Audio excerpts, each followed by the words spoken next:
Menjadi kian populer sebagai media AI pertama di Indonesia, TV One kali ini meluncurkan portal berita dengan teknologi AI untuk meringkas berita melalui. Saya akan hadir bersama Human Digital Presenter untuk membawakan berbagai berita. Halo semua, saya Syasha. Perkenalkan, saya Nadira. I'm Ronnie. Today I'm going to introduce you to my colleague who will be joining TV1.ai news anchor. Saya Devano, presenter kecerdasan buatan dari TV1.ai. Donald Trump yang mengejutkan bisa memicu perang dagang terbesar dalam sejarah modern. Dan yang mengejutkan adalah bagaimana satu kebijakan bisa memiliki efek domino yang luar biasa.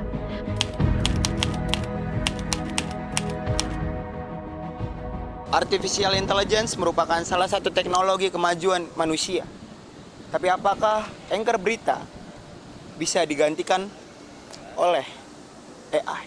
Prinsip dasarnya adalah dia tidak akan mampu menggantikan manusia. Jadi manusia tidak akan digantikan oleh robot. Tetapi manusia yang tidak menguasai teknologi AI akan digantikan oleh manusia lain yang memiliki kemampuan atau memiliki keterampilan untuk mengelola atau mengoperasikan AI. Itu dulu prinsip dasar. Karena prinsip dasarnya AI tidak akan mampu menggantikan manusia, maka dalam dunia jurnalistik, dalam dunia media, AI tidak akan pernah mengganti jurnalis, tidak akan pernah mengganti produser, tidak akan mampu mengganti reporter. AI tidak hanya mengambil tempat di depan kamera, tapi juga mengambil tempat di ruang redaksi. Ia mempersimpel workflow yang tradisional yang memakan waktu. Akademisi atau pakar mengatakan dua area utama merasakan dampak efisiensi terbesar dalam pembuatan berita.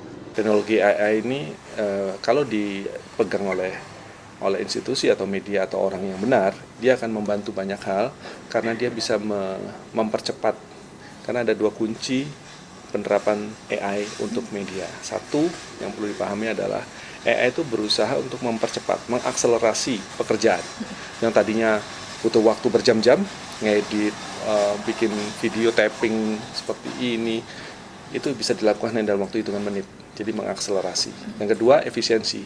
Tadinya butuh editor, butuh presenter, butuh make up, butuh orang-orang studio, itu udah bisa dilakukan oleh satu orang saja dengan laptop dan internet dan tools AI tentu saja. Jadi dua hal itu yang paling mendasar, yang paling prinsip untuk menopang sebuah media itu menggunakan, kenapa dia harus menggunakan teknologi AI. Untuk apa AI? AI itu untuk membantu tugas awak media dalam bekerja.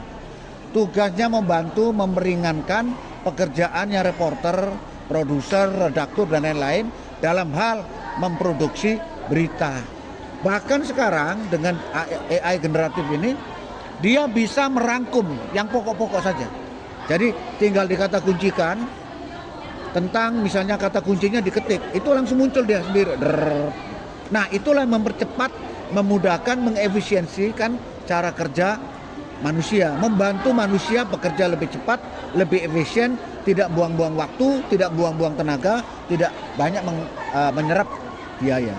TV One adalah salah satu media besar di Indonesia yang menggunakan artificial intelligence sebagai anchor berita dalam satu programnya. Tapi apa yang membuat TV One tidak menggunakan artificial intelligence lagi?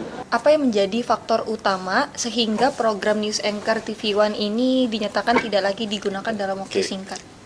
Tidak ditayangkan lagi di TV ya, Ya. serial. Jadi kita pause sementara, bukan berarti kita tidak tayang lagi, tapi kemungkinan nanti kita ada sebuah strategi baru, karena yang kemarin itu kita anggap cukup berhasil.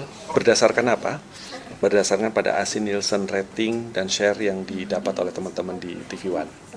Ketika presenter avatar kita muncul ke layar, itu grafiknya naik dan teman-teman produser happy. Nah, kita tayang selama sekitar 6 bulan. Ada beberapa presenter kita munculkan untuk membawakan berita-berita yang rata-rata dari luar negeri dan cukup soft news. Jadi bukan berita yang hard news, tapi berita yang ringan, yang soft news, yang tidak perlu harus ada ketergesaan untuk dimunculkan ke layar.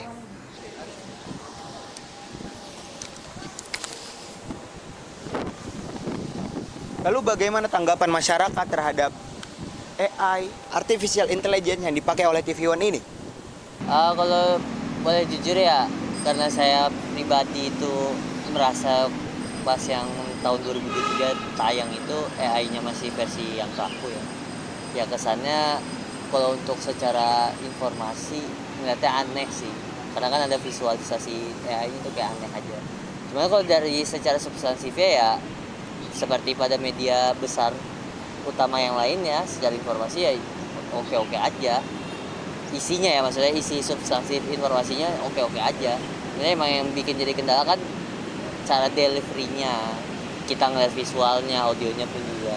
Yang waktu 2023 tuh masih agak kurang banget, masih kaku. Ini kalau saya menilai anchor yang dari AI itu hanya buat hiburan saja. Buktinya apa? Tidak kemudian viral kan? Ya. Tidak kemudian menyedot perhatian masyarakat gitu rame-rame. Karena ini orang tetap percaya dengan manusia yang asli. Jadi saya melihat itu juga ini hiburan aja. Dan isinya belum tentu saya percaya.